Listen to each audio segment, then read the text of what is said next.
अगदी जलद व अचूक बातम्यांसाठी पाहत रहा महामीडिया 24 सदैव तत्पर।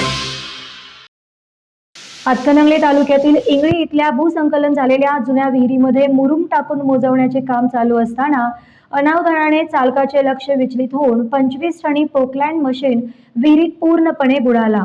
मशीन बुडत असताना ऑपरेटर व क्लीनरने प्रसंगावधानाने उडी मारल्याने सुदैवाने दोघेही बचावले, परंतु विहिरीतील घाण पाणी पोटामध्ये गेल्याने त्यांची प्रकृती गंभीर असून त्यांना हुपरीतील खासगी हॉस्पिटलमध्ये दाखल करण्यात आले आहे।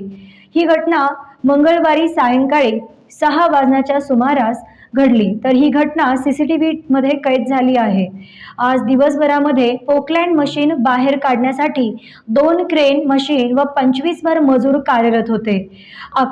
हातकणंगले तालुक्यातील इंगळी इथल्या भूसंकलन झालेल्या जुन्या विहिरीचे मुर्मीकरणाचे काम चालू असताना मंगळवारी सायंकाळी 6 वाजण्याच्या सुमारास 25 टनी पोकलँड मशीन पूर्णपणे बुडाला, तर ऑपरेटर व क्लीनरने बुडताना प्रसंगावधानाने बाजूला उडी मारल्याने सुदैवाने बचावले, परंतु विहिरीतील घाण पाणी तोंडातून पोटात गेल्याने त्यांची प्रकृती गंभीर बनली असून त्यांना हुपरीतील खासगी हॉस्पिटलमध्ये दाखल करण्यात आले आहे।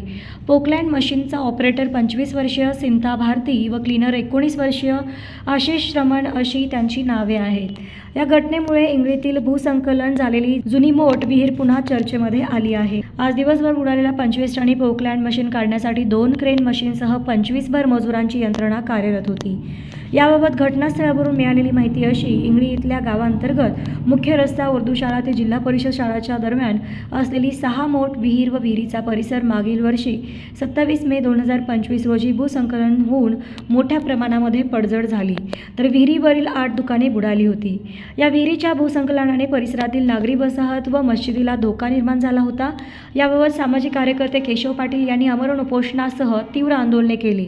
तसेच सरपंच दादासाहेब मोरे आणि जिल्हा प्रशासनाकडे वारंवार पाठपुरावा केल्याने सदर विहीर मोजवण्यासाठी आपत्ती व्यवस्थापन विभागाअंतर्गत 3,42 लाख रुपयांचा निधी मंजूर होऊन काम चालू होते। दरम्यान मंगळवारी सायंकाळी 6 वाजण्याच्या सुमारास डंपरने मुरुम विहीर 25 पोकलँड मशीनने भरण्याचे काम चालू असताना दक्षिण दिशेचा मुरुम उत्तर दिशेला घेताना पोकलँड मशीनच्या डोमचा तोल विहिरीच्या रिकाम्या बाजूला गेल्याने थेट 70 फूट खोल असलेल्या विहिरीमध्ये 25 टनी पोकलँड मशीन थेट बुडत असताना ऑपरेटर सिंता भारती व क्लीनर आशिष रमण यांनी बाजूला उड्या घेतल्या। काळ्या दुर्गंधीयुक्त पाण्यामध्ये उड्या घेऊन ते दोघे सुदैवाने बचावले। या घटनेमुळे गावामध्ये एकच गोंधळ उडाल्याने मोठ्या प्रमाणामध्ये ग्रामस्थ जमले। दोघांना वर घेत अंघोळ घालून हुपरी येथील खासगी रुग्णालयामध्ये दाखल केले।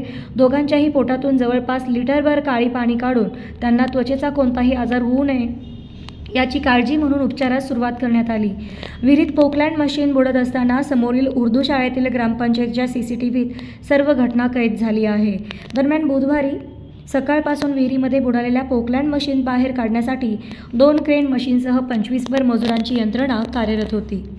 तर मग चला सबस्क्राईब करायला विसरू नका महामीडिया 24 न्यूज चॅनलला। महामीडिया 24 सदैव तत्पर।